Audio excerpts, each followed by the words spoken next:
Hello, this is over and over and over again. We're live, and this is the Arsenal versus Olympiacos live fan reaction show.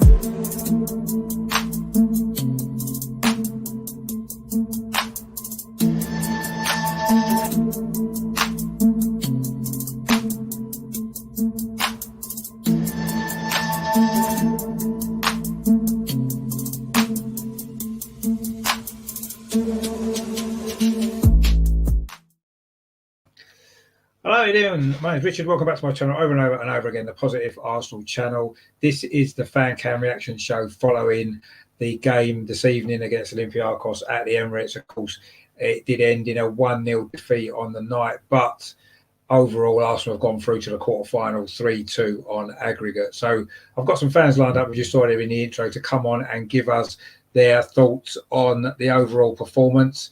And coming up the other side of this, we'll have our first guest.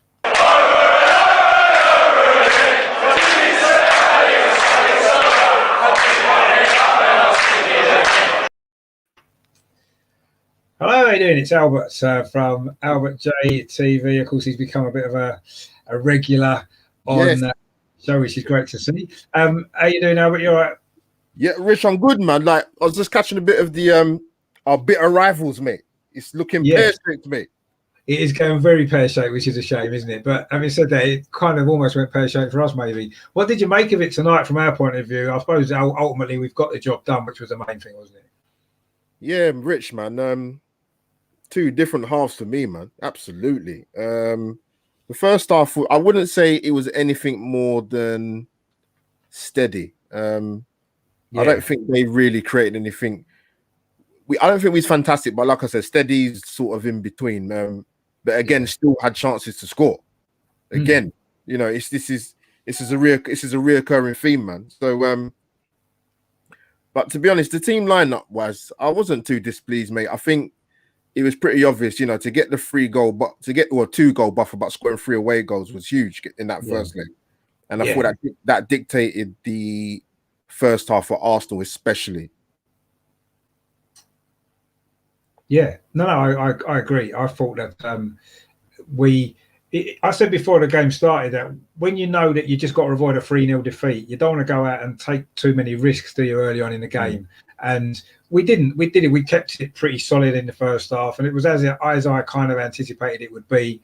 I thought we might have made a few more changes, actually, rested a couple more players. Did you not think maybe that was an opportunity with Sunday coming up? Because that's a big game as well, isn't it? It is. But Rich, as you know, Rich, many times as we've spoken, man, with Mikel Arteta, I haven't got a clue what this guy's doing after. And I don't necessarily mean necessarily mean that in having a dig at him. I just think that, you know, when he first came to us, we was kind of like, okay, you know what? He's not predictable like Wenger, playing the same players each week and no changes.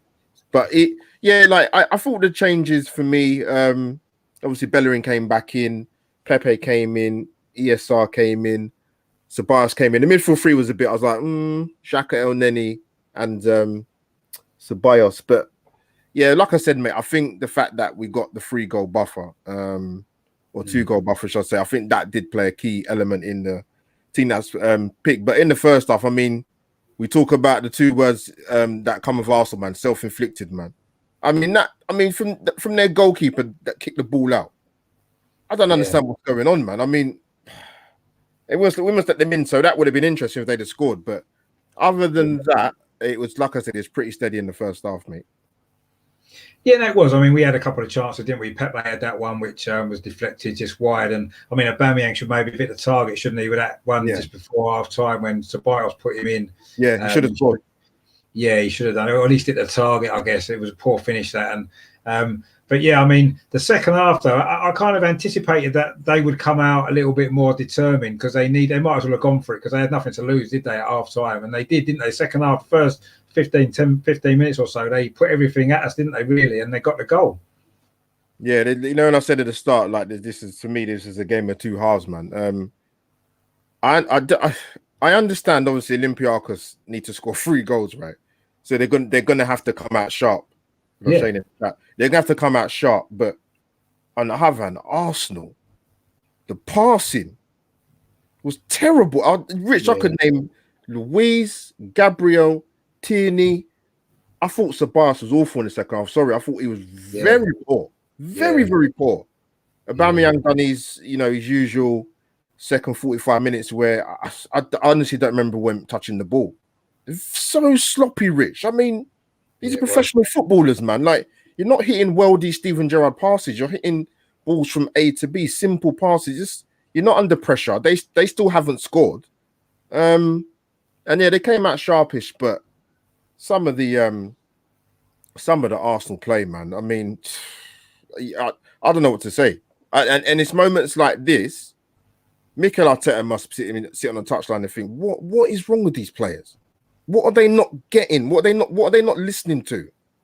Like, it should be a comfortable night. You like I said, you did the damage in the first leg. But that second half, Rich, man, I mean, Jesus Christ, I don't know what else.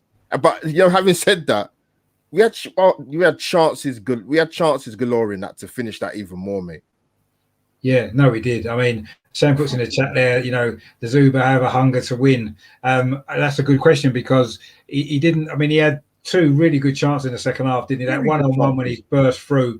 Normally, he finishes them, doesn't he, so many times, and that was a terrible finish. And then the other one, the little flick later on, which was quite a clever finish, actually, and maybe the goal he did well. But then the follow-up, he rushed it and hit it over the bar, and he had an open goal pretty much. And it wasn't his night, and it hasn't been his season overall, has it really? And it's disappointing. But what struck me tonight was a few players maybe had a little opportunity that maybe haven't been playing much lately. Ceballos was the one that you mentioned there. He probably was desperate for a game. He got a start, and he performs like that, and it's not enough to convince Arteta that he should be playing more often. And there was a couple of others that maybe. Bellerin as well. He's been out of the team lately. An opportunity for him as well. He didn't really take it, did he? Pepe as well. I thought he was pretty poor overall. He missed a good chance as well, didn't he? I know he was unlucky with a one at Smith Rowe, but those were the players tonight I was looking at thinking you've got a chance here to shine and to show Arteta that you deserve more minutes on the pitch. And I don't think any of those players who came in tonight did that at all, did they? None of them. Rich, I was going to ask you about Pepe. You kind of took the words out. I was going to ask you, what did you think of him tonight? Well, I mean, to me, that was a typical Pepe performance. At times he looked good, at times he looked dangerous, but then all too often, when he's in a good position, he doesn't know what to do. He makes the wrong choice. There was that. He was maybe a bit unlucky a couple of times. That one when he beat the keeper to the ball and he was off balance when he shot. It was going in, and it was a good bit of defending, I suppose. And then that one in the second half when he tried to get it onto his left foot, he wanted to open his body up and he didn't open his body up at all and hit it straight at the keeper. So those are the sort of things where he gets into good areas of the pitch.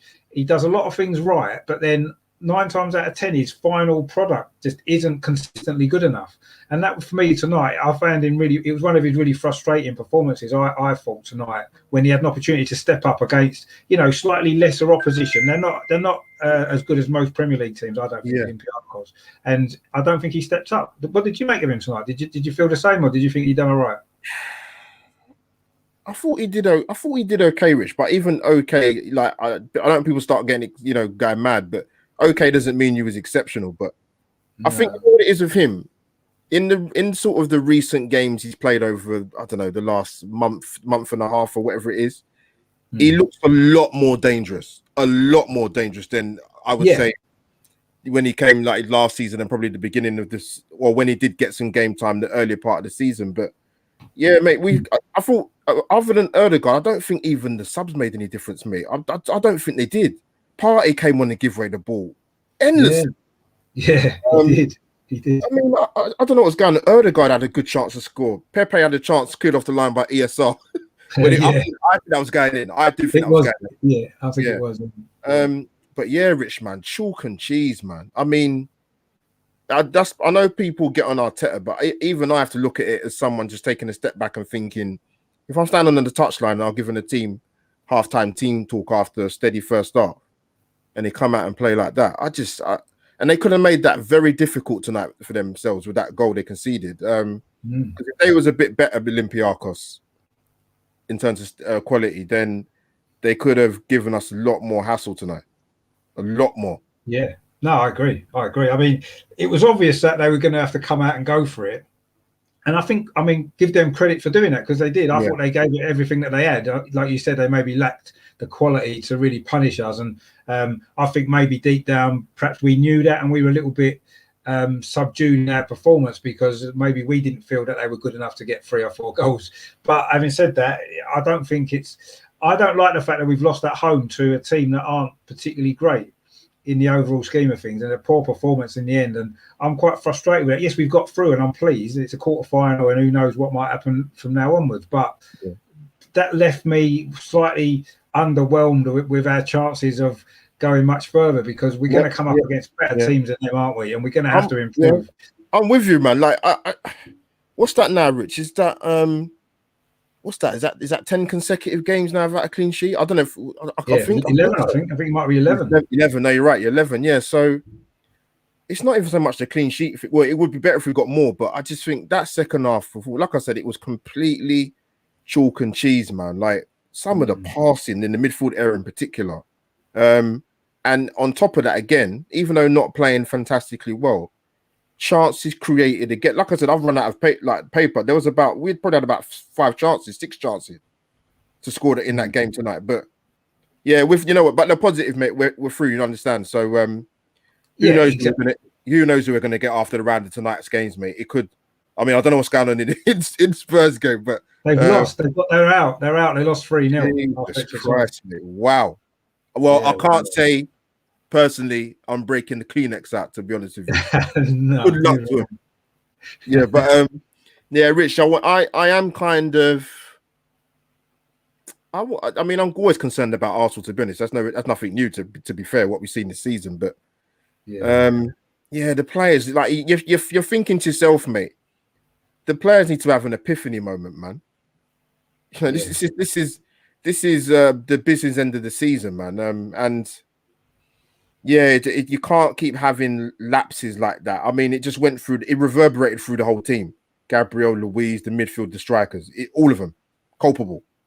Ødegaard was good when he came on. He showed a bit of flashes, but yeah, to me, a bit of a very lackluster, mate.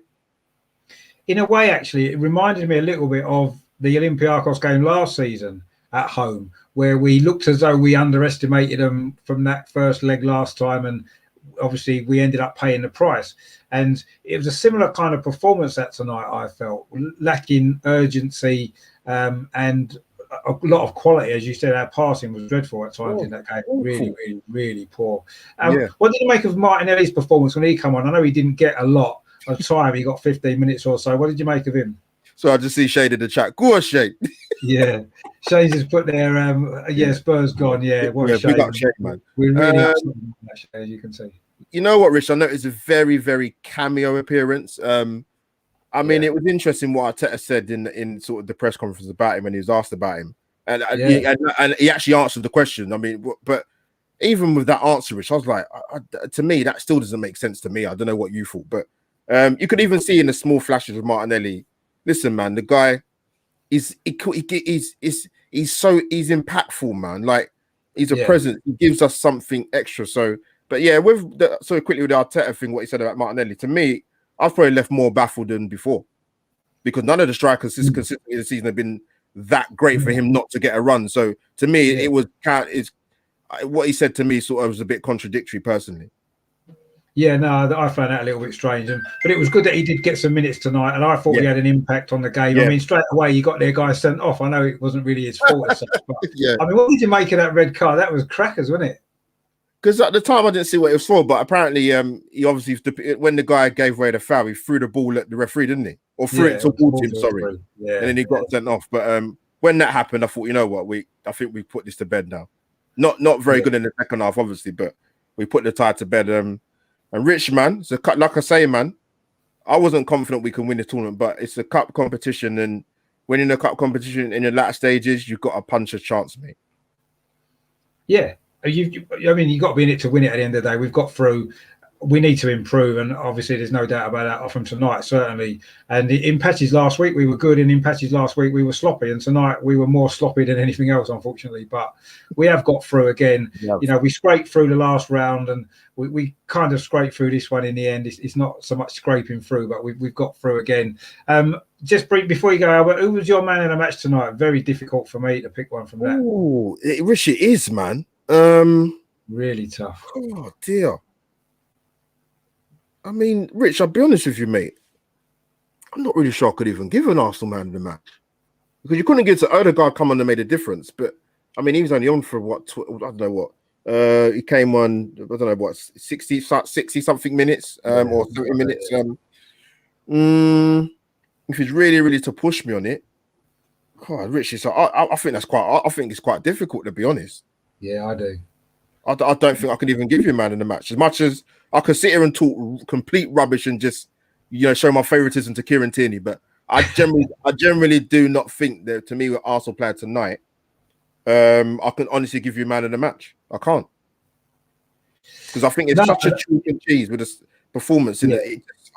Yeah. It was a difficult one. I must admit, it is a very difficult one, because nobody really stood out, did they? Nobody was better than a 5 or 6 out of 10, really, if we're honest. No. That's probably pushing it a little bit. Mark in the chat there, after a poor performance at home, Spurs are the gift that keeps on giving. Yeah, we're going to enjoy this, aren't we? I'm sure. Oh, Rich, no, you're right. If you think about it, with obviously Tottenham being our rivals, isn't it? And what's happened in the last sort of 3 or 4 days, you know what? Good luck. Good luck in the final in the Carabao. That's what I should say. Exactly. Good luck. I wish you luck. Yeah, I wish you luck. Yeah, no, it is quite funny. Shane again mentioning the Leno save. Yeah, no, it's true. That was a good point, because, you know, getting a goal that early for them would have changed the game probably as well, and would have really opened it. I mean, imagine if that was 2-0 with 5 minutes to go. Do you know what I mean? It would have been heart in the mouth time, wouldn't it? You know, but luckily he did his job that he's meant to do, Leno, and he saved it, which is great, and we move on. Just before you go now, just give your channel a plug, because obviously you've got some great stuff going on over there. Yeah, I'll try, mate. I'll try.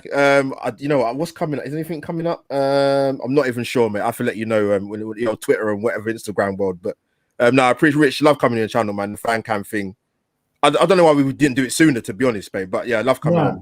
I don't know why, but anyway, we're doing it now, and it's good. I'm enjoying it. It's good to have you on, as always. Yeah, people smash the likes, man. But yeah, Albert JTV, Twitter handle at AUMO57.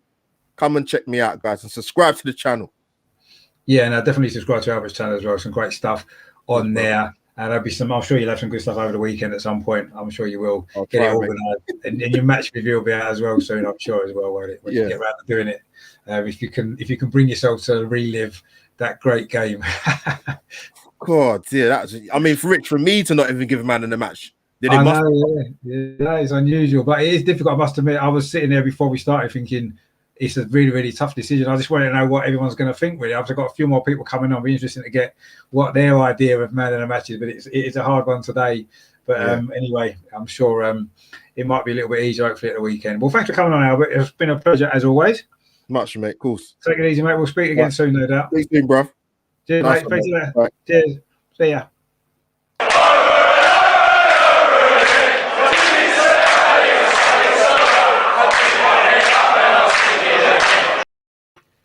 So that was Albert, and now we are joined by Andrew, of course, from Dial Square to Where. How you doing, Andrew? You all right? Yeah, I'm very good, thank you. Can you see me all right? Because my screen is just frozen all of a sudden, just out of the blue.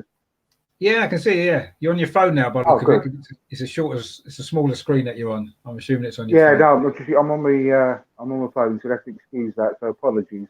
No, I can't actually see you because I can. But you're putting a funny face, and Albert's still on the screen. But I'll push on. No problem. Joe's saying, hello, Joe. How you doing? Thanks for tuning in. So what did you make of that then? And obviously we are through, but it wasn't the most convincing of performances, was it? Let's be honest. It was terrible, and I'd like to say I've almost been proven right, really, about the putting out a strong starting lineup, getting it won by half time, and then making the changes, because we've seen we could have actually gone out tonight. I mean, we didn't. Spurs did, which is hilarious. but it could have been us really. Yeah. I don't think there was any good performances, and there wasn't, like I said when Kieran Tierney came on, it was almost like having a shot of adrenaline straight into the heart, like we did in Pulp Fiction, to bring us back to life after a drugs overdose, because he gave us that sort of real impetus and drive, and you can see what we've been missing with him not being in the team. So yeah, I was just listening to the end of the conversation you had with Albert, and I think I'll probably give him the man of the match, even though he came on with about 12 minutes to go or something. I wish we could have played him a lot sooner, if not from the start. I thought Aubameyang was horrific. As each game goes by, somewhat, I'm really, really a positive fan. And after the summer, with the goalkeeping decision that was made, I've always tried to stay calm and keep backing Leno, and he makes some great saves here and there, but he keeps worrying me more and more with his decision making. The balls he's playing from out the back. I mean, God, from top to bottom, really, I think the performance was really, really poor tonight. I don't know what you thought, but I was really disappointed, and I could see it coming. I hate to say it, Richard, but you know that I did. I could see it coming. No, it wasn't a great performance. I did feel a little bit at the start of the game, and I did say it when I was doing a watch along, that when you know that all you've got to do is avoid a 3-0 defeat at home to go through, it's a totally different mindset to if you know you've got to go and actually get a positive result. And I do feel as though we got sucked into the fact that we knew we probably wasn't going to lose 3-0, and it was a lackluster performance in that sense. And I wish that we'd gone out, and like you said, and gone out and got a 2 or 3 goal lead at half time, and then we could have enjoyed the second half rather than. I wasn't so much feeling that we were going to get knocked out, but I was frustrated with how poor we played. That was the thing. Yeah, you cannot have that. You cannot be sucked into that sort of thought that the game's done and you just got to see it out. You can't go into a match like that, especially in this stage of the season where every match is so important. Like I said, we're running in 2 competitions. You've got to go all out to do as best you can in both of them. You've got to act like it's still 0-0, and you've got to go out and try and win the game. And I think you're right. I think we had that wrong attitude into the game, and it really affected us. And I just knew that was going to happen. I just had that feeling all along that we could not take this game lightly. And you could see that we were doing a lot of pressing and chasing with a bit of energy. Nothing was going right for us. We were all over the place, and it's a really hard watch, to be honest. And I was lucky in the fact that I missed the first 20 minutes because I've got the kids here with me, and things went a bit wrong, and we didn't get them. I didn't arrive till late, and I had to get the dinner and all that. So I missed the first 20 minutes of the game, and I don't think I missed an awful lot. Just 20 minutes more stress, probably. You didn't miss a lot. Yeah, as like our conversation went yesterday, I could see it coming and a mile off, and I'm just very, very pleased that we went through. But it was more by luck than judgment. I mean, I think what just had a comment on the screen before about the save that Leno made. I mean, you have to be completely honest. I don't think he knew a lot about it, really. It's just powered into him, and it just came off his knee. If it's the one I'm thinking of, when he was clean through. So whether it's a great save or what, he was in the right place, put it that way, and he ended up saving it. But is it more by luck than judgment? I mean, like you said, if he had gone in, I mean, it's basically buttock clenching time the whole match, isn't it? Yeah, no, I mean, it wasn't. I mean, I wouldn't necessarily say it was lucky save. I mean, I think he kept himself big, and yes, the shot was too close to him, made it easier for him. But I thought it was a good save, and it was at an important time as well, as Shane said. And at the end of the day, yes, they did get a goal early in the second half, but I never felt that they were going to get any more. Did you really feel a bit nervous at that point, or did you feel as though, okay, we're not playing well, but they're probably not going to punish us particularly? Yeah, well, I was always worried because I couldn't see us scoring. I mean, like I said, Aubameyang, what a night he had. I mean, when he was clean through on goal, and that was such a poor finish. Yeah, but I couldn't see us scoring. So, but anything then could happen at the other end. I mean, how many times have you seen dodgy penalties given away this season? Not just in our games, but across the board. Where someone flicks it up and it hits your hand and it gets given. Where sometimes it's not. Anything could happen. We could have had a man sent off. By a stupid tackle. We could have given away a stupid free kick at the edge of the box, and they could have stuck one in like Benfica did. And so anything could have happened. But the worst thing is I couldn't see us really scoring. And then Arteta, the substitutions again, I just don't understand them sometimes. But sometimes you get some spot on. Sometimes you just can't think, realise where he's coming from with them. And I don't know. It's just one of those games. I think we're quite lucky to have got through in the end. Obviously, the first leg did it for us, but it wasn't a nice watch. It was back to sort of how we were playing, 2 or 3 months ago, really. Yeah, no, I agree. It wasn't a great game to watch. I mean, Joe put a thing in the chat there: misplaced passes. We're Arsenal. We shouldn't be doing this, especially against Olympiacos. And yeah, you're right, Joe. There was misplaced passes all the way through the game from everybody. It was really, really poor. And Shane there, we're either overconfident or lack confidence in games. There's no in between. It's all down to not having leads. No, I totally agree with that. And you could see tonight. I mean, we've got our captain. Our centre forwards, our captain, and what leadership did he display on that pitch today? When we were losing the game in the second half, you needed your captain to be rallying the troops, if you like, and saying, come on, we need to dig in and get through this. And yes, we did get through it in the end, but it wasn't really because we did anything particularly good. We just played against a team that wasn't good enough to take advantage of our poor performance tonight. Yeah, and to get what they needed. Why he stayed on? Why he took Emil Smith-Rowe off and kept Aubameyang on when Martinelli came on? I don't know. I mean, I know Emil Smith-Rowe is probably getting a bit tired, but we lost everything when Aubameyang should have come off, Martinelli should have come on, and I think we would have caused them a lot more problems if we'd have kept it like that. I mean, Pepe was quite lively. Again, his defensive work was really good. It was just, it was a decent Pepe performance. He was the best of a bad bunch, really, overall. Probably just about shaded man of the match. But I'm not even being, trying to be funny when I said about Martinelli being man of the match, because he's just got a different dimension to him. And he drags, because he's so full of energy and hard work and determination when he's on the pitch. He almost makes everyone else feel ashamed of their performances, so they lift their performances as a result of what he's doing. Yeah. So it really changed when he came on, even though it was for such a short period of time. I felt a lot more comfortable when he did.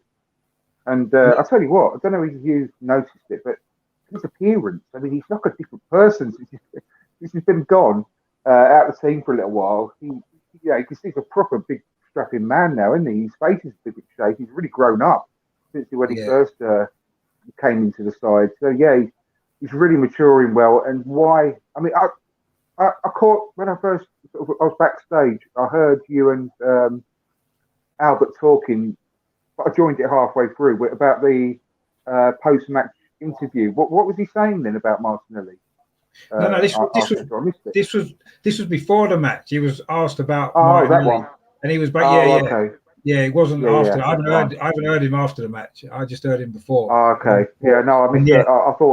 I presumed, I don't know why I presumed you were talking about post-match interviews, but no, it doesn't make sense at all. It doesn't make sense why he's not playing. It doesn't. I mean, you could see today when he came on, and yes, he wasn't on for long, but he had more impact in that 10, 15 minutes he was on tonight than Williams had in most games he's played. And it just is baffling as to why he's not got more time. But anyway, hopefully now he had some minutes tonight. It might start him on a run in the team, maybe getting more minutes on coming on and having an impact, because he showed what he can do in that brief time that he was on. So let's hope that this has turned for him now and he can get more game time, because I think you can see what he offers us. And unfortunately, he led to the sending off. He created a couple of chances, didn't he, when he came on? He led to that sending off immediately within seconds. And I mean, he did more in those just few minutes than all of the rest of them put together. It was really strange. And I mean, Thomas Partey again. I mean, I love him as a player. I'm not going to slate him, but it's clear that he's a pale shadow of himself at the moment. And I can honestly say I don't think we'll see the best of him until next season. He's not having the right sort of impact that he should be having. He's still one of our best midfielders, don't get me wrong, but that's not really saying much at the moment, is it? With the competition that he's got. But again, I thought that the ideal situation would have been in this game for Granit Xhaka to go off and Ceballos to stay on when that substitution was made. When Ceballos, Ceballos came off, and it's Ødegaard, wasn't it, that came on? Yeah. And he looked good. He looked good when he came on. But Ceballos, for all his faults, he looks like so much of a different player when he's allowed to roam forward and play in the final third. I mean, he was creating good chances. He was driving forward with the ball and making some good, dangerous passes in the final third. And I really didn't. I said in my show yesterday, I'm not knocking exactly. He's had a good season and everything, and he's been playing well. But I think it was his best game at all today. And at least the Ceballos was trying to do something. And again, once again, he kept Xhaka on and took the Ceballos off. And I just don't understand. Some of the decision making where the senior players get no repercussions at all for anything. I think that was more structure of the team, actually, why Xhaka stayed on and Ceballos went off, because Ødegaard was going to come on. And, if you had taken Xhaka off, then it would have changed the structure of the team, wouldn't it, to have put Ødegaard on and then move maybe Ceballos back. And I don't think that the balance of the team would have been right. So I understood why he made that substitution. It's a negative move. Even though he brought Ødegaard on, it's also a negative. It's not a positive move when you're the home team in the Europa League tie. We're playing like the away team again. We're playing like we've got this inferiority complex which we cannot shake off. We need to be driving forward and trying to win the game. And that, even though Ødegaard came on, who's obviously an attacking player, by taking off Ceballos, you're negating it pretty much straight away. I know Ødegaard's a better player than Ceballos, don't get me wrong, but you're taking off an attacking player for another attacking player, whereby if you'd have kept, taken Xhaka off, who's having a poor game, and kept Ceballos on, but that just to help us drive up the field a bit more, then you're acting more like the home team, and you're acting like you're going to go and try and win the game, and we just didn't do that. We're acting like we're trying to hold on to what we've got, even though we were behind, and it frustrates me when we do that. It really does. We're Arsenal. We should be on the front foot, and we don't play like that often enough. We play like we've got this inferiority complex all the time, and it drives me quite mad. Yeah, no, I totally agree. But luckily tonight we've got away with it, and we are through to the draw tomorrow, obviously at 12 o'clock, which I'm sure we'll all be watching. Joe there in the chat says, hopefully Milan win now. Then that would make us the last English club left in the Europa League, wouldn't it? Which would be nice. Well, that's interesting. Jose's on the screen at the moment. Obviously, I've not got the sound on. I can't hear what he's saying, but he looks extremely pissed off, and that's a very enjoyable end to the evening.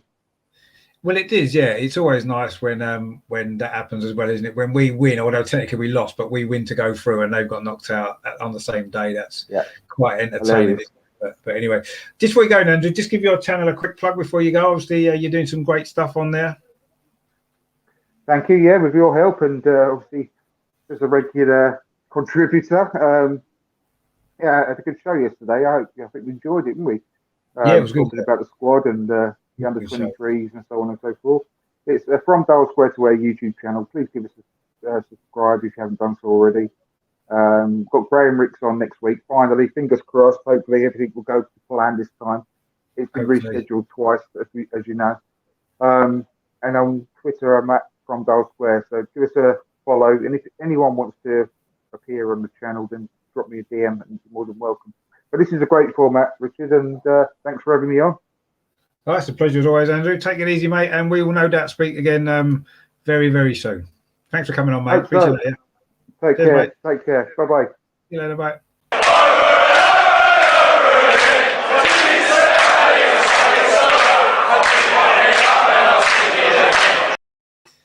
So that was Andrew there from Dark Square to Where, and now we've got Dave on from the Out and Out Gunners podcast. How you doing, Dave? You all right, mate? Good, Rich. Yeah. Just happy to be through now. It was never going to be easy, but look, we're over the line. We could be in Spurs' position, so at least that makes it look a little bit better, doesn't it? No, exactly. We're through, and that is the main thing. But it wasn't very impressive at all, was it? If we're honest, it was poor in actual fact.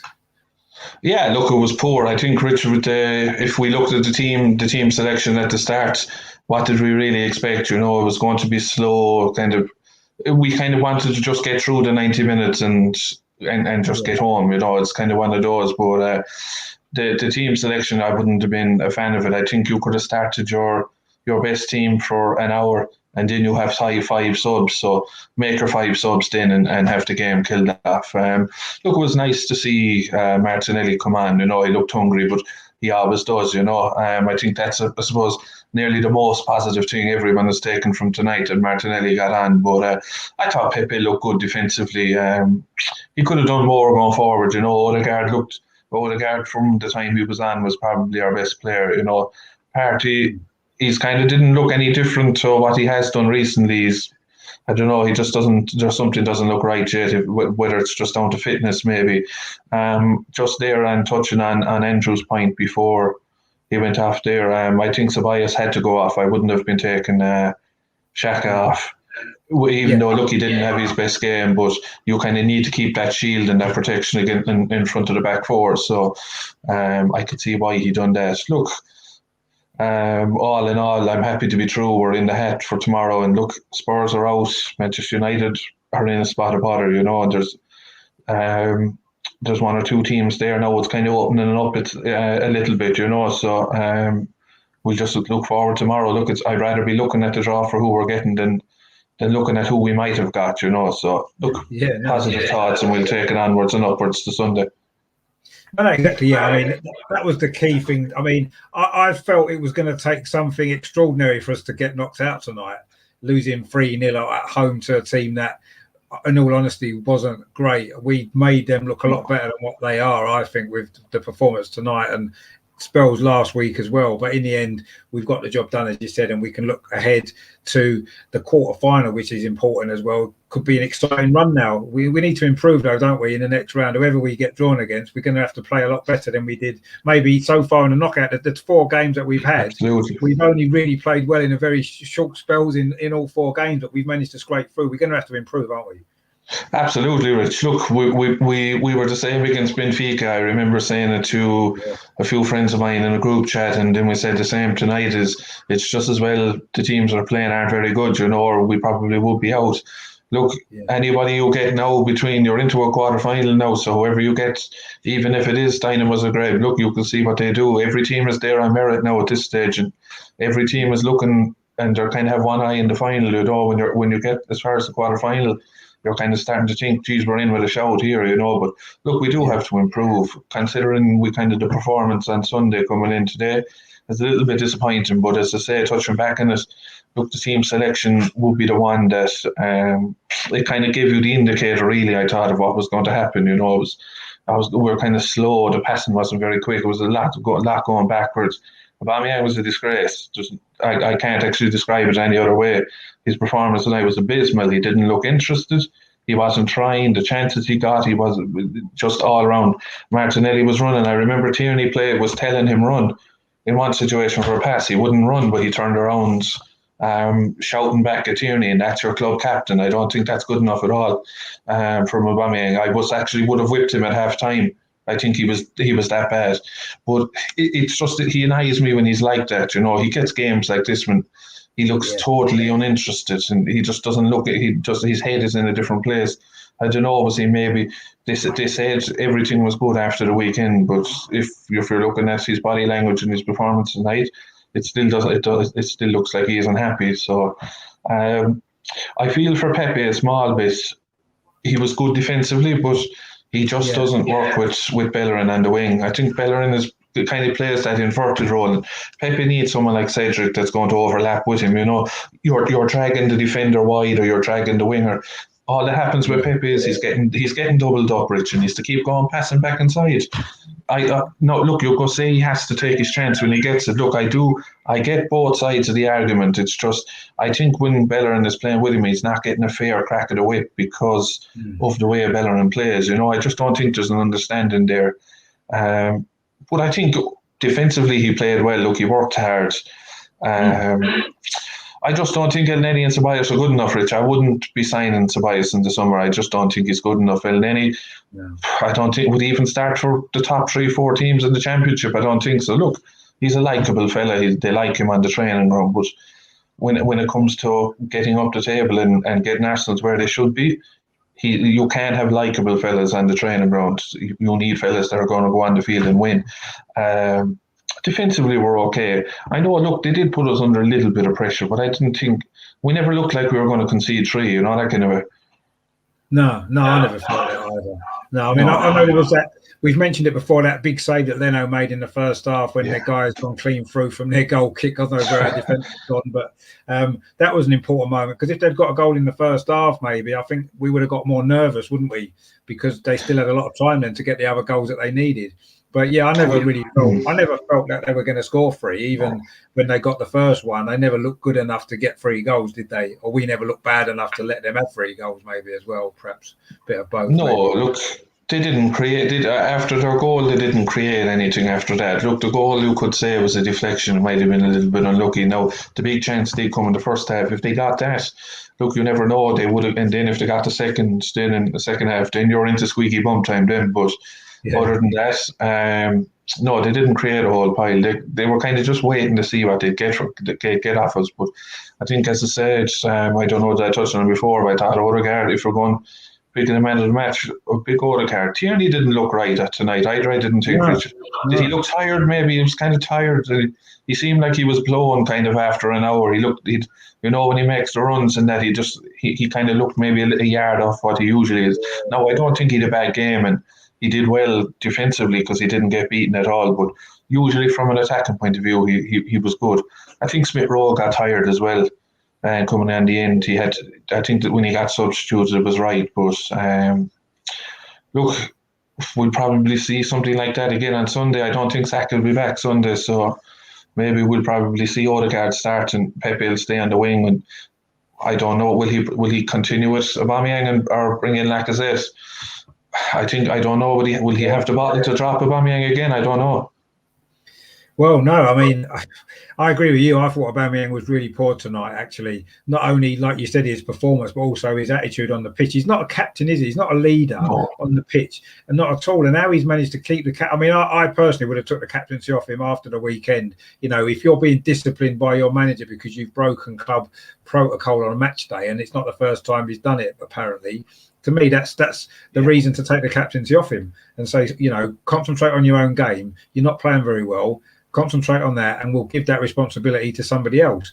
And maybe that's a missed opportunity from Arteta, not to have done that. And now he's got a dilemma because he is captain. He can't leave him out of the team, really, can he? On Sunday, it's a big call to make, isn't it? If he does that. So I don't know. It'll be interesting. The team on Sunday is going to be interesting because I agree. I thought there was 3 or 4 or maybe more that looked tired tonight. Kieran Tierney was one. I agree. Smith Rowe was looking tired, certainly in the second half in particular. I mean, whether Aubameyang was tired, I don't know. He wasn't on his game. Xhaka looked tired. Gabriel looked a little bit off, a little bit tired maybe. A lot of them did tonight. Bellerin. And it's a worry when we're coming into a really important part of the season now. We've got the quarter-final now, the Europa League, and we've got some really important Premier League games as well. I mean, the West Ham game on Sunday, to me, is vital because if we can win that game, it puts us right back in the shout of the top 6, doesn't it? If we can win it does, yeah. Because you're kind of taking points kind of off a team that's ahead of you. That's what you have to look at. Look, I know you could say everything's in the Europa League, but look, you take the Premier League game by game. If you win Sunday, you're 3 points closer to West Ham. I think West Ham are 5th or 6th. Look, then you'll move on. If you beat Liverpool, you're another 3. You're 3 behind Liverpool. I think we'll go ahead of Liverpool if we beat West Ham and we beat Liverpool in the head-to-head. We'll go ahead a point ahead of Liverpool. So look, you keep picking up your points. I think now we'll have the game against West Ham and then it doesn't break into the international break after that. Yeah. So the only thing is, well, I suppose we'll have a few that are going on international duty. We never really seem to have a lot that goes. I think it's only around 7 or 8 that usually go on international duty. I'm a little bit disappointed that Taka actually got called up by England. I would have liked. I'd like to have him put his feet up for the week or two, and then at least then he'll kind of be fresh for the rest of the season. He might not be fit to go yet anyway, because he's still struggling a little bit, isn't he, with his injury? So maybe he might not go. There's a comment in the chat there from Shane. He says, the first time he's listened to Dave, he said, great insight, agree with everything that you've said. So you've got a big fan there in Spain. So that's always nice to hear. But no, I kind of agree with what you said as well. You know, and I do feel that if we can win these next 2 league games, then it'll be really, really important, and it will put us in there with a fantastic chance of the top 6, which is important because at this moment in time, for me, I'm not sure if we're good enough to win the Europa League.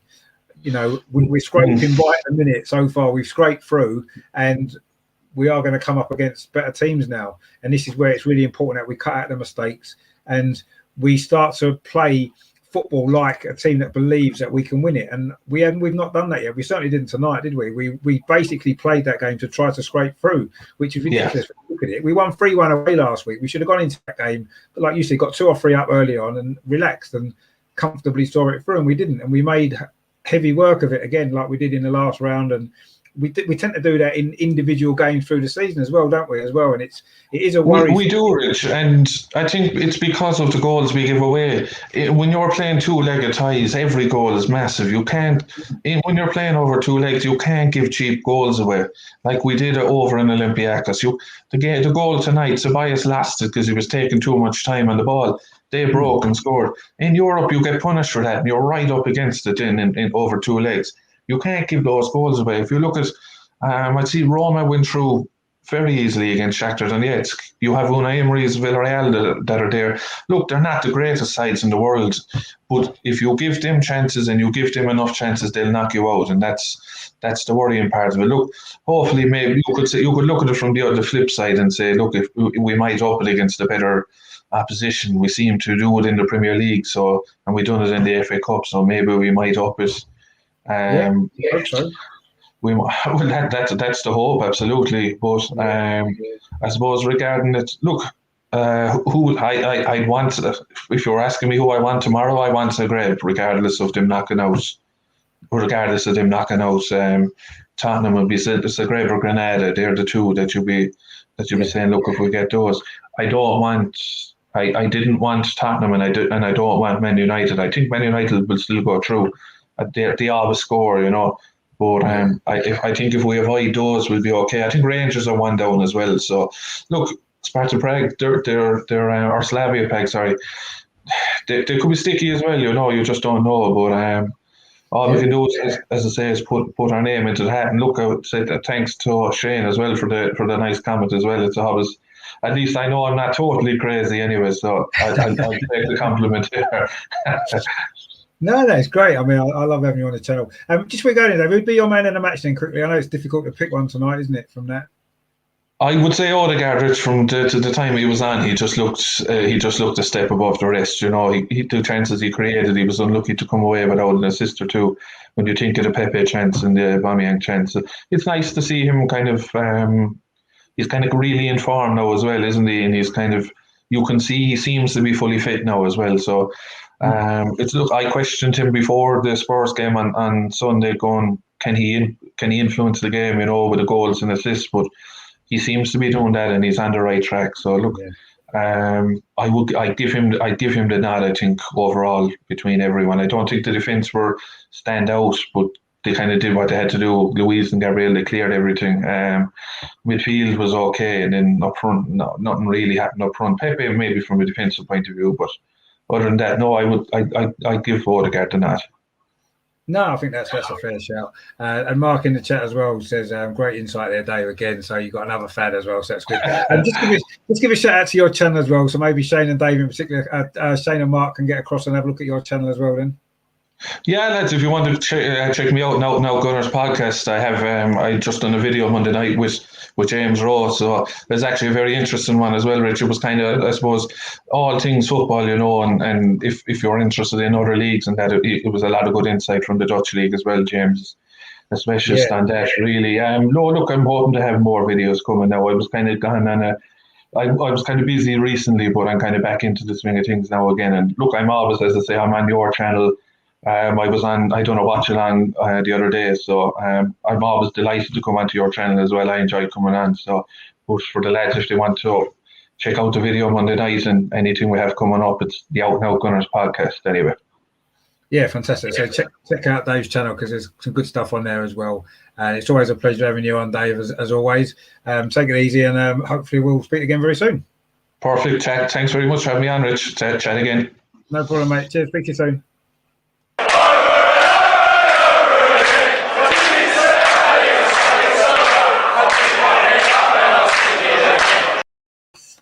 And after Dave, we've got our last fan on tonight, and it's he's back again. It's Ryan. How you doing, mate? You all right? I'm doing all right, man. Brilliant news off bar in the game, and I'm sure you know what I'm talking about. But yes, indeed, of course we know. I mean, we've got through, and they've got knocked out. I know we didn't do it very convincingly in the end. I mean, what did you make of our performance tonight? It wasn't very inspiring, was it? Awful, man. I thought it was awful. I mean, a lot of us were kind of like on a little bit nerves. I mean, yeah, we did have 3 away goals, but let's be honest, we had the 1 away goal last season, and we complained about chances being taken in that game, and then we blew it. So there was a lot of thought process and how we picked the team, etc., etc. You know, we can talk about that if you want, but performance-wise, not good enough. Aubameyang had a stinker today, an absolute stinker. Defensively, we weren't as bad as we weren't that bad, but for the goal itself was just, that was a real letdown for me. It was a real letdown for me. But and of course we could have conceded one in the first half as well. That long ball, which I don't know where our defence went, and you know the guy who scored, obviously El Arabi, had that great chance, didn't he, in the first half, which Leno luckily saved with his legs. I mean, if that had gone in, that could have been a bit nervy, couldn't it, with an early goal like that for him? 100%. I mean, that would have dampened us even more. And the thing is, it's funny because when you looked at Olympiacos, they kind of set up like Tottenham did in terms of just sitting back, allowing us to make our mistake. And that's what they did in the first leg also. You know, we allowed them to do that. Do you know what I'm saying? We didn't really take our chances, and the line was so high as well. I didn't understand that.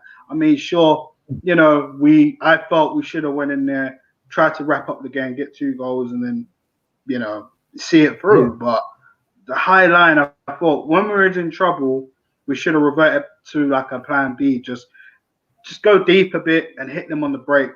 But we weren't. We were not doing that enough, and that's what really concerned me. And like I said, I mean, with Arteta's game management, that's been my biggest problem with him this season. You know, but you know he needs to improve on that. But other than that, I just thought overall it was a poor game for us, for our standards, anyways. It was a poor game. Yeah, no, it was. It was really disappointing, and I you know. That's not a team that should have beaten us. I know that we were already ahead before we started, but you shouldn't be losing at home to a team like that because they wasn't very good side, were they? Let's be honest. They worked hard. They gave it all they had tonight, but we shouldn't be losing to a team like that. And that kind of worries me a little bit. The attitude of some of the players, the fact we look very tired coming into a big, important part of the season. I know we've got an international break coming up. That might even be worse with all the travelling involved and stuff. So I don't know. I'm glad we're through. And it's great that we can look forward to the draw tomorrow, especially looking at some of the teams that's not going to be in it. But I've come away from that feeling a little bit more worried maybe than I should do because the performance was so poor. And some of the players who came into the side tonight maybe had an opportunity, people that haven't been in the starting lineup, Ceballos as an example, Pepe, Bellerin. I didn't feel that they really covered themselves in glory tonight. What did you make of, particularly Ceballos and Pepe? What did you make of them? Because they're 2 players that need want to be playing more, but they're not doing enough when they do play for me. What did you make of them tonight? It's interesting you say that. I mean, out of 3, I'd probably say Pepe was probably the better of them. I get what you're saying 100%. By, he didn't do enough. He could have done a lot more, and he could have 100% correct. But we've been saying this before. When Bellerin is behind Pepe, it doesn't work. Pepe just can't get into the groove of things. Bellerin does way too much that it needs to be done, which I feel he is at fault for their goal as well by not being in position. When you look at who's the other person, Ceballos was just a little bit all over the place. I mean, he just tried to do so much instead of just doing so simple. This is why I feel we shouldn't sign Ceballos. I just think it'll be a casualty if we sign him. We need to sort out that midfield this summer. Ceballos signing is not the answer. I don't really care if anyone thinks so, because I agree. He's so inconsistent. So inconsistent. So, yeah, I mean, all 3 of them weren't the best. They're pretty awful. But, again, I think Pepe can – I think Pepe was okay. But, yeah, like I said, there was just 1 or 2, 3 things that he done. I just felt, like the open goal, we could have squared it to Oba, who I think was a lot worse than all 3 of them, to be honest with you. Yeah, no, he was. Wow. I agree. He was terrible. You could have squared it to him.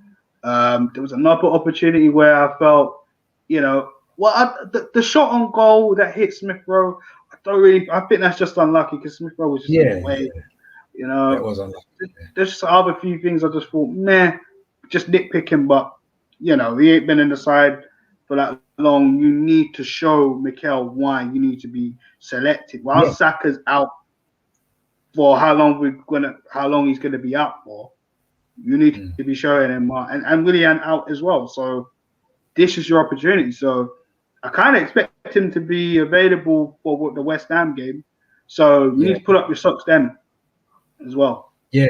No, I agree. I mean, the one big, well, maybe the 2 big positives, but one in particular was Martinelli finally getting on for 10, 15 minutes at the end, and he had an impact on the game, actually, didn't he? He looked really sharp and lively.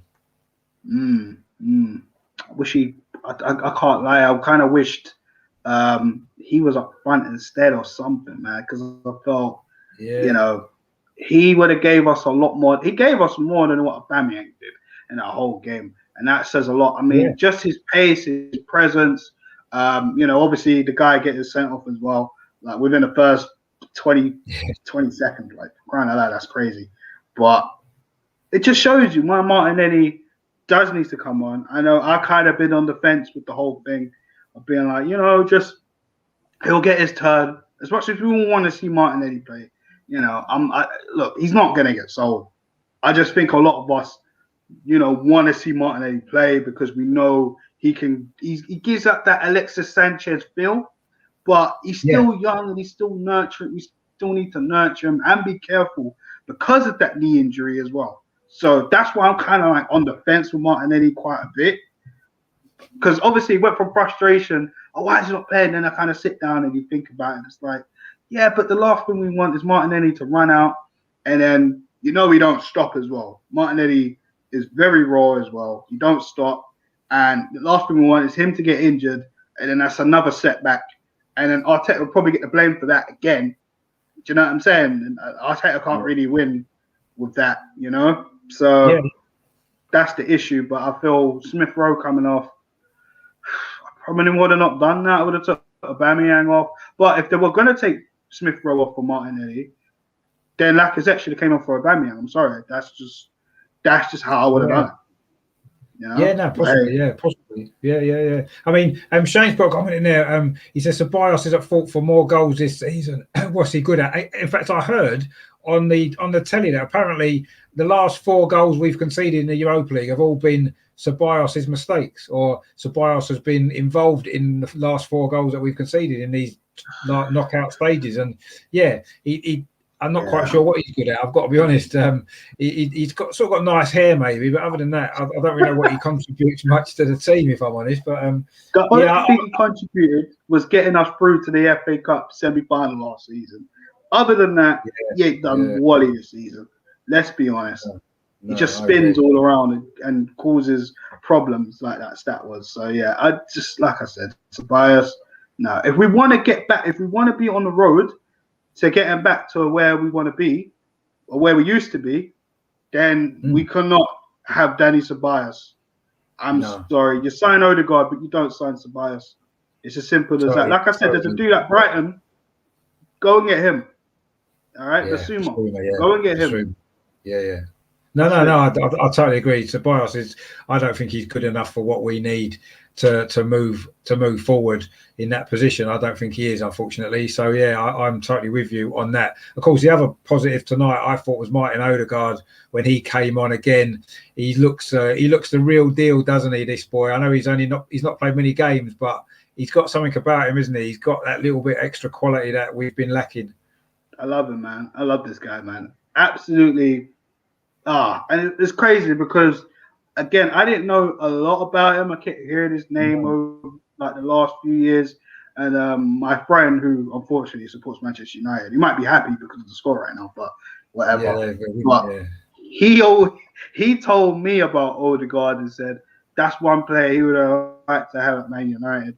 This, that, and the third. Just giving me a little few, things to look out for, and we're lucky in that. And I was thinking, okay, because I don't bury Odegaard. I don't bury any players that come to Arsenal unless I've seen you, then I can make my judgment. But I mean, this guy is just, we need to keep him. I'm being real. We need to keep this guy. And I've been hearing people saying, oh yeah, I'd rather Grealish. And don't get me wrong, I'd love to sign Jack Grealish, but realistically, we're not gonna get Grealish. All right, I can't see this board putting up the right money for Villa and say, yo, here's the money. We want Grealish. On top of that, Grealish is going to want to have to agree to the deal also. And it's going to be expensive as it is because he's English, English caps. Villa going to want a lot. And plus, didn't he sign a recent new contract as well? So you're looking at 80 plus mil. We save half of that, maybe more than half, and getting Odegaard. We still need more in terms because, we need more creativity. But Odegaard, definitely the answer for me, man. 100%. No, I totally agree with you. I think he has got a little bit of quality that we need and that we haven't had much of the season. And he's coming and he looks to be a proper player, doesn't he? And that's exciting for the future. If we can get him to stay at least next season as well, that we can build the team around his quality, I think. I mean, finally, Ron, who would you say was our man of the match tonight then? Because it was quite a tough. No one's been really clear on who it might be because it's one of them performances tonight, wasn't it? Nobody stood out, did they? Particularly. I mean, it's probably going to have to be between. Might even be him actually. It might have been Odegaard. I mean, I could have said Smith Rowe, but I felt maybe he should have stayed on the pitch a little bit more. I think he done okay, Smith Rowe, but I'm going to give it to Odegaard personally. I mean, it's tough giving it to a substitute player, but it just shows, maybe we should have started the same front three, obviously barring Saka, as we did against Tottenham against Olympiacos. Saka, Pepe, Odegaard, and Smith Rowe or Martinelli could have been in there as well. But I think Odegaard, man, because he just brings a different dimension. I think he was very unlucky with that shot that he took as well. I mean, I thought that was it. I thought that was it. You know what I mean? Yeah. But yeah, man. For me, Odegaard, 100%. I think he played well. Yeah. No, you can't really argue too much with that. He certainly had an impact when he came on, and it just goes to show how poor the players that started were. I guess if the two subs to me were our best two players in the end, Martinelli and Odegaard, probably the two best players on the night, and they both came on late in the game, so it kind of shows where we were. Just before you go in, Ryan, just give your channel a plug because obviously you're looking to try and get a few more new subscribers on board as well, aren't you? Yeah, cheers, man. Guys, if you like what I'm saying, of course, check out my content, Ryan Williams AFC, on the road to 150 subs at the minute. I'm on 110, so thank you all if you have subscribed. If you haven't already, come check me out. Let me know what you think. And if you want to get in touch with me, my Twitter handle is there at RJ Wills. Rich, thanks again for letting me come on, man. Appreciate it. No worries at all. It's always a pleasure to speak to you. I always like to hear your thoughts on the game as well. And hopefully we'll bounce back on Sunday with a better performance and a victory, hopefully, against West Ham. It's a big game, that, isn't it, now as well? Big game. I mean, we've got any chance of trying to get back in European places, we're going to have to, because after that, we've got Liverpool as well. And, they're starting to figure things out again. And we need some consistency. This is the team that hasn't been consistent all season. And when we get a little bit of it, it just blows up. So, fingers crossed, we have a decent lineup against West Ham and we can play well. Let's hope so. No worries. Well, thanks for coming on again, Ryan. It's been a pleasure, Thanks mate. Again. Thanks Take it again, easy, Take care. Take it easy. See you later. Yeah. Bye.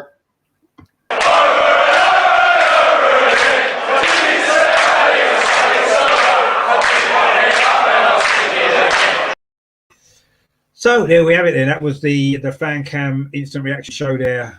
Thanks to, obviously, Albert, who was first on, then Andrew, the two A's. And then, of course, we had Dave from the Out and Out Arsenal podcast. And, of course, at the end there, Ryan Williams, AFC as well. So please check out all their channels as well. Albert JTV, From Dial Square to Where. So the Out and Out Arsenal podcast, and also Ryan Williams AFC. Check all their channels out and subscribe to them as well. So yeah, I mean, that was not the greatest performance, if we're honest, and obviously we're going to have to improve in the next round. There's some tough teams in there still, and it's not going to be easy, especially if Ajax are through and Villarreal are through. Man United are in a good position to go through.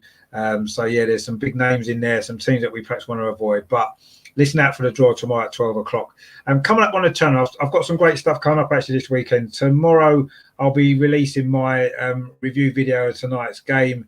I will have to pick a man of the match and all the usual stuff. That'll probably be out hopefully before 12 o'clock, before the draw. And then obviously I might put something out on the draw, or I might leave it because I'm going live tomorrow night for the Arsenal women against Manchester United women in the WSL, a really big game that is at the top of the WSL. Arsenal need to win that game to try to claw their way back into the top three and qualify for Europe next season, a bit similar to the men's team actually. So that's a really big game. I'm going to go live with that at 6:15 for a 6:30 kickoff, so please check that out as well for watch along of that game. And then on Saturday I'll be releasing my West Ham preview video, and then Saturday night 7 o'clock I've got the pre-match warm-up show, the West Ham warm-up show. I've got a West Ham fan, Steve, coming on. I used to go to school with him, so I'm looking forward to that. That's going to be a good show at 7 o'clock on Saturday. And then Sunday, of course, match day against West Ham. I'll be doing a watch-along, going live about 2:45. It's a 3 o'clock kickoff. And then afterwards, I'll then do another fan cam reaction show as well, get some more of the guys on, and hopefully a big win and a big performance from Arsenal. But it's going to have to be better than tonight, isn't it? It wasn't really good enough at all. But on the positive side, we have got through, as I think most of us expected us to after the first leg. We just need to put this behind us and look forward, I say, to Sunday, and then the draw, of course, tomorrow, and then, of course, Sunday's big game as well. So, but yeah, lots of stuff coming up on the channel. So please subscribe. Click on the button down in the corner there, that side. Sorry, there it is, down there in the corner. Subscribe so you don't miss out on any of the stuff I've got coming up this weekend. I'm really excited about the Arsenal women's game tomorrow against Manchester United. I think it's 4th against 2nd, so a big game there. So please tune in for that at 6:15. I'm live, I say. And I will have me review video of this out sometime tomorrow morning as well. So loads coming up. So thanks for watching. Thanks for your support of the channel, everybody. I hope you've enjoyed the coverage tonight. Unfortunately, it wasn't the greatest game, was it? But anyway, we've got through. That's the main thing. And we move forward now to another big weekend, a really important game. And let's hope that we certainly play better on Sunday and come away with 3 points in the Premier League as well. And we can then look forward to the rest of the season a little bit more confidently. But I agree with Ryan there. The consistency needs to improve. We seem to go 3 or 4 good performances and then 1 or 2 poor performances thrown in. So we need to put that. We need to stop doing that, quite honestly, don't we? And we need to start producing some better performances on a more regular basis now for the rest of the season. And it could still be a good finish, couldn't it? We could still make the top 6 and we could still win the Europa League, unlike another team not that far away from us who unfortunately are going to have to wait until next season. That's if they're in it, of course, because they might not make the top 6 either. So it's exciting. It's going to be an exciting finish, isn't it? So let's forget about tonight. It wasn't great, but we're through. We move on. And we go to look forward to another massive game on Sunday. But don't forget the Arsenal Thank you for supporting the channel. And of course, as always, come on, you Gunners. Come on. Let's play better on Sunday. And let's climb up that table as well. See you later, guys. Thanks for watching.